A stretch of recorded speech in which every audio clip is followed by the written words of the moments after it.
So, hello mga kasaysay. So, as you can see, this is tuna panga.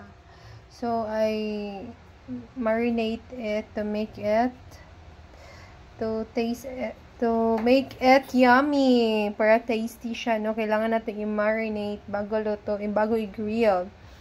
So, nagbutang ko diya og mga seasoning. As you can see, diba, daghan pa kayong mga seasoning diha, no? Mga luya, of course, garlic, main ingredients sa ato ang seasoning. So, mao na mapampa sa sarap. So, nagbutang ko diag lemon, sito, syempre daghan akong gibutang diha para dili siya langsa.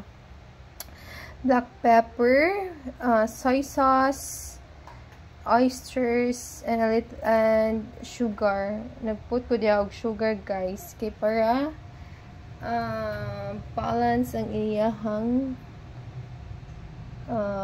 timpla. So, inanagid ko, no? So, ang akong gihimo, guys, wala na ko siya gidiretso og spread. So, ako siyang combine all ingredients sa usa ka sudlanan. Then, mao na din ang ako ang gihinay-hinay og butang diha. Then, of course, guys, gibutangan ako og oil para di masunog ang atong grill. So, gibutangan ako naggamay nga oil. So, diba? Inspired by YouTube. Diba? Nagtanaw ko sa YouTube, guys. Gibutan lang oil para dili siya masunog.